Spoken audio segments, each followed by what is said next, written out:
Fomos sendo gradualmente empurrados para fora do Golfo Pérsico, até que todos os nossos aviões-tanque ficaram na Jordânia e em Israel. E então eles atacaram nossas bases na Jordânia, só para nos avisar que aquelas também estavam ao alcance deles. Então não estamos lutando uma guerra como a de Midway, em que seria nosso porta-aviões contra o porta-aviões deles. Essa será uma batalha em que, se nos prepararmos para a grande armada aérea, para a grande guerra aérea, agora teremos todos os nossos aviões-tanque concentrados em bases que estão ao alcance deles, ao alcance daqueles mísseis balísticos de médio alcance, que podem atingir qualquer lugar em Israel com uma precisão de cerca de 10 metros.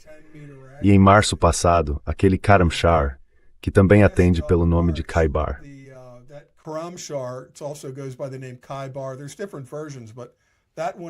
Há versões diferentes, mas essa é meio que a versão padrão.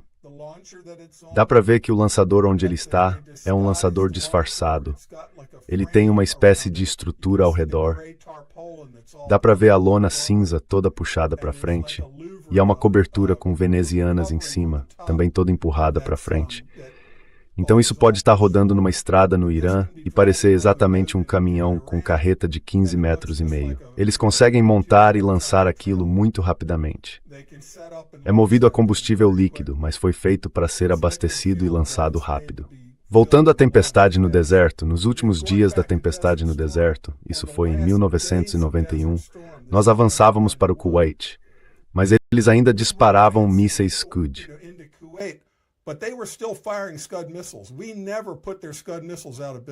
Nós nunca conseguimos neutralizar os mísseis Scud deles. E eram mísseis grandes e antigos, no meio do deserto, numa planície aberta. Tínhamos satélites lá em cima, aviões de reconhecimento procurando, tínhamos a Força Delta e o SAS por lá, com binóculos, procurando essas coisas. Nunca encontramos muitos de fato, e eles continuavam disparando.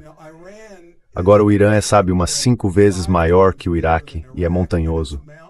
Então essas coisas podem sair da lateral de uma montanha, ir por uma estrada e lançar. É muito mais difícil tentar impedi-las do que foi na tempestade no deserto. E a precisão deles é fenomenalmente melhor. Sabe, na tempestade no deserto, um Scud quase destruiu o porto de Jubail.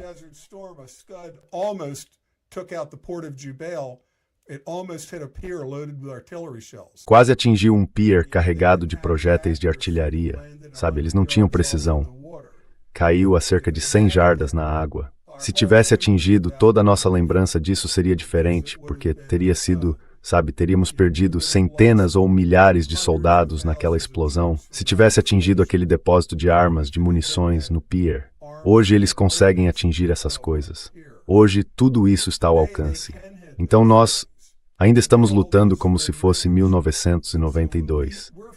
Podemos simplesmente estacionar esses aviões-tanque de asa a asa, porque, sabe, eles não são veículos para fora de estrada. Não dá para colocá-los na areia. Eles precisam ficar estacionados em cimento ou asfalto, principalmente em cimento, porque lá faz muito calor. Então agora eles estão todos espremidos uns contra os outros.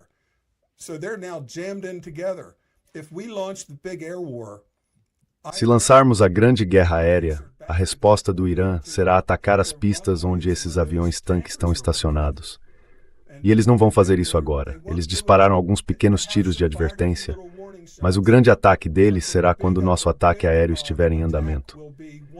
Então, quando estivermos totalmente envolvidos, eles terão chineses e russos sentados com eles, analisando informações de satélite em tempo real. Assim eles sabem, minutos depois que um avião pousa, sabem o que está descarregando. Então, quando virem que 1/3 dos nossos aviões-tanque decolou, e os agentes deles em terra estiverem relatando a mesma coisa, porque hoje qualquer pessoa com um smartphone é um agente, qualquer funcionário de bagagem pelo país, ou um motorista de táxi tira uma foto, e ela é transmitida ao Irã naquele mesmo minuto. Então imagens assim estão por toda a internet. E a propósito, aqui estão alguns dos nossos aviões-tanque no aeroporto Ben Gurion, recentemente. Certo. E esse Karamshar tem uma ogiva de 1.500 quilos, que seria usada contra algo resistente, como um prédio de comando, ou um navio, se o navio estivesse atracado em um cais, por exemplo, ou uma refinaria. Mas eles também têm, e vimos isso em Tel Aviv, em março passado, algo que as pessoas estavam chamando de munição cluster. Na verdade, não são bombas cluster, são submunições. E Ted Postol falou sobre isso, eu o considero muito interessante. Em vez de descer uma única ogiva unitária que um Patriot ou um THAAD pode rastrear, a certa altitude ela libera de 30 a 80 submunições, dependendo da configuração. Então, com 80 submunições, ou algo como 80 pequenas bombas de 30 quilos, elas se espalham dependendo da altitude em que são dispersadas.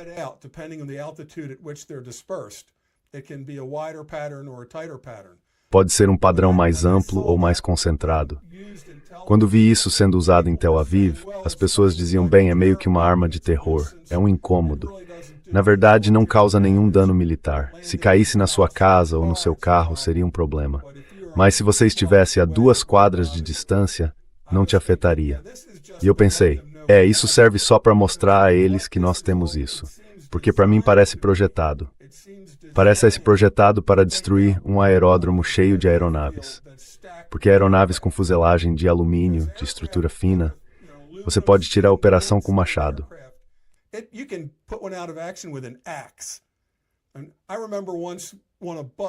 E eu me lembro de uma vez, num ônibus, no aeroporto de Frankfurt, em que um motorista encostou acidentalmente na ponta da asa de um C-130.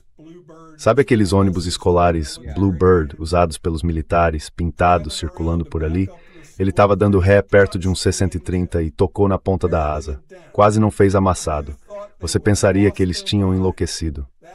A aeronave foi, retirada de operação imediatamente. Tinha que ser examinada em busca de danos estruturais internos, praticamente desmontada antes de poder voar de novo.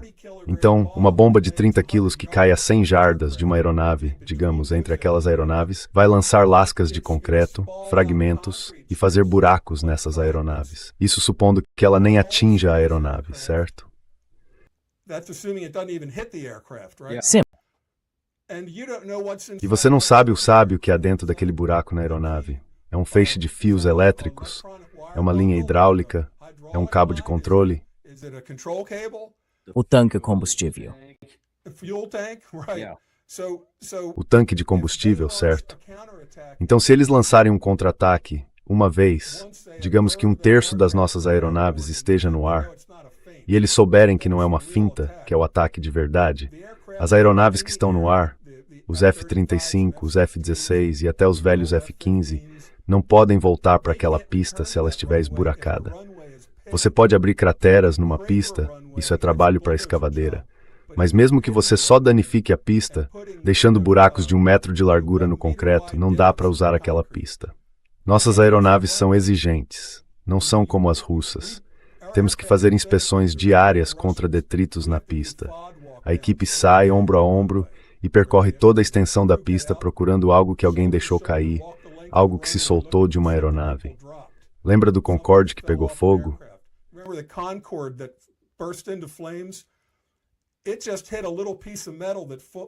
Ele simplesmente atingiu um pequeno pedaço de metal que tinha caído de um avião americano poucas horas antes. Atingiu um pequeno pedaço de metal. A roda lançou esse pedaço contra o tanque de combustível e incendiou o Concorde. Então não dá para, ao contrário daquele filme, o filme mais absurdo que eu já vi na minha vida, Top Gun Maverick, em que eles, para escapar de onde quer que seja, da Coreia do Norte, por acaso encontram um F-14 pronto para voar e decolam por uma área de concreto cheia de danos. Não é assim que funciona. Então, se 1/3 da nossa força aérea estiver no ar e nossas bases aéreas forem atingidas por esses mísseis de submunições, as aeronaves que estiverem no ar terão de desviar para algum outro lugar para pousar. Isso significa que não poderão rearmar, reabastecer e sair para cumprir a próxima missão.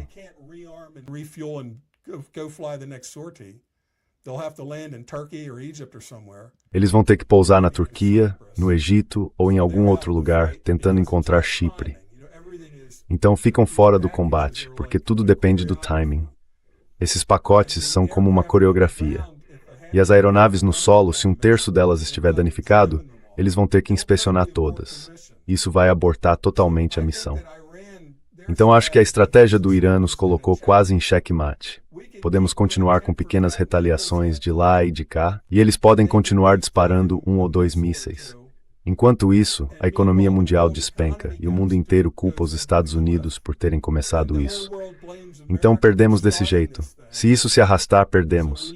Perdemos o dólar americano, o dólar dos Estados Unidos, como moeda de reserva mundial, porque ninguém vai querer nos apoiar. Fazemos o mundo entrar numa grande depressão, sabe, inclusive o nosso próprio país.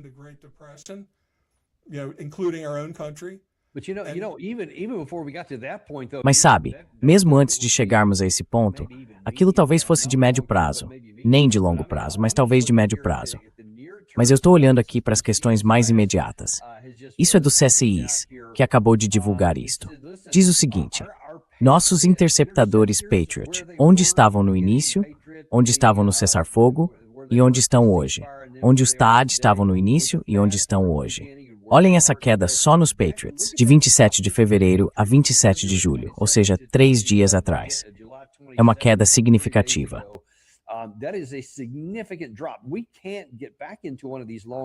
Não podemos voltar a depender de um desses sistemas de longo alcance e nem mesmo ter essas coisas que temos em quantidades mínimas, que, como Ted Postel apontou recentemente, de qualquer forma não são tão eficazes assim.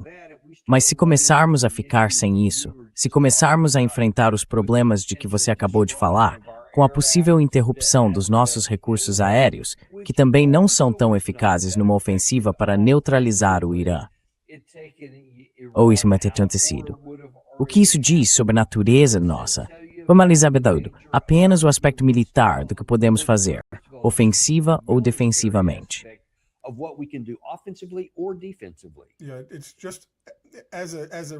Só fazendo um comentário relacionado, agora estamos chorando e rangendo os dentes porque o Irã pode adquirir 400 MAM-pads da China, como se tivéssemos o direito de sobrevoar o Irã. Como vocês ousam atirar nos nossos jatos de ataque depois que lançamos um ataque surpresa contra vocês em 28 de fevereiro e começamos esta guerra? Como ousam revidar? Vocês não sabem que deveríamos poder sobrevoar o país de vocês e lançar bombas sem que atirem de volta? Quer dizer, isso é impressionante para mim. Mas uma das consequências negativas desta guerra é que ela está expondo que muitos dos nossos sistemas de armas eram mais propaganda do que realidade. Se estávamos mentindo sobre o Patriot desde a Guerra do Golfo, se estávamos mentindo ao dizer que eles são 90% eficazes, quando na verdade sabíamos que eram 10% eficazes, então nós, os aliados, Japão, Coreia,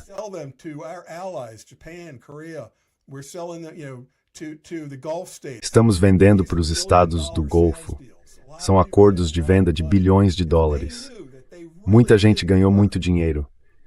Se soubessem que eles realmente não funcionam, esse golpe só funciona enquanto não é exposto. Quando esse golpe é exposto, porque sabe, o público da Fox News pode achar que estamos derrubando tudo, mas lá no Kuwait e nos Emirados provavelmente sabem melhor que os Patriots não estão funcionando. Talvez não possam dizer isso, porque há censura. Mas as pessoas que vivem lá, que podem ver os mísseis caindo, acho que sabem melhor que eles não estão sendo interceptados.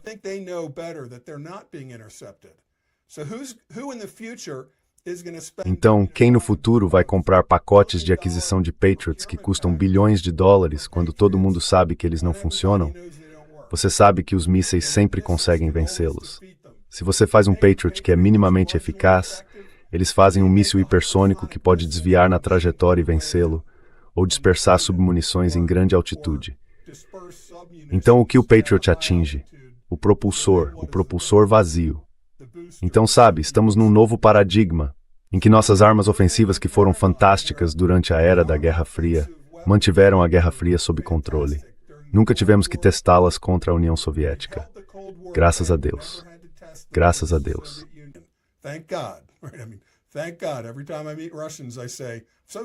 Sempre que encontro russos, eu digo, fico muito feliz por nunca termos tido uma grande guerra. Coreia, Vietnã, aquilo já foi suficiente. Fico muito feliz por não termos feito isso na Alemanha ou na Coreia. Mas agora o mundo sabe que muitos dos nossos sistemas não funcionam. Quem vai comprar essas coisas agora? Quer dizer, o pacote dos F-35 com a Turquia está em aberto por causa dos S-400 que eles compraram da Rússia. Então o mundo está tendo uma visão real disso. É meio como a Guerra Civil Espanhola. Na Guerra Civil Espanhola foram desenvolvidos novos procedimentos, táticas e técnicas de aviação. As tropas de Franco que estavam na África, a Legião Espanhola, as tropas de Franco, foram levadas de volta para a Espanha em aviões de transporte alemães. Essa foi a primeira grande ponte aérea. Era como precisamos trazer milhares de soldados às pressas.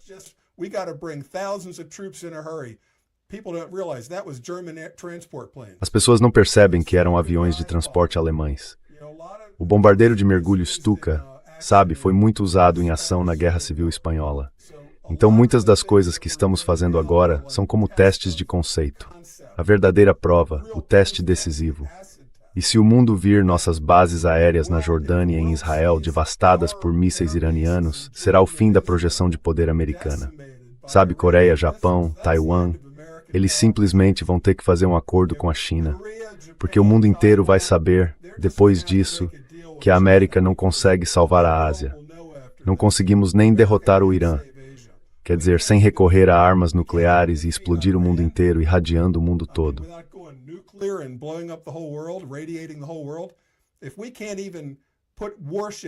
Se nem conseguimos colocar navios de guerra de volta no Golfo Pérsico, nossos navios de guerra estão fora do Golfo Pérsico pela primeira vez desde a Segunda Guerra Mundial.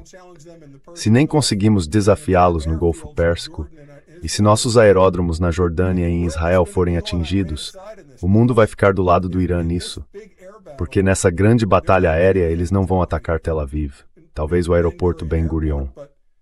Mas ninguém vai achar que foi algo vergonhoso ou desonroso atacar um aeródromo cheio de bombardeiros que estão indo atacar seu país, e os aviões-tanque que abastecem esses bombardeiros. Esse é um alvo puramente militar. Então, se toda a nossa estratégia agora são aviões-tanque e jatos de ataque na Jordânia e em Israel, estacionados ponta de asa com ponta de asa, e assim que muitos deles decolarem, eles lançarem um ataque principal com mísseis, isso vai expor nossa fraqueza para o mundo inteiro. Então, de muitas formas, estamos encurralados numa situação em que nós mesmos nos colocamos.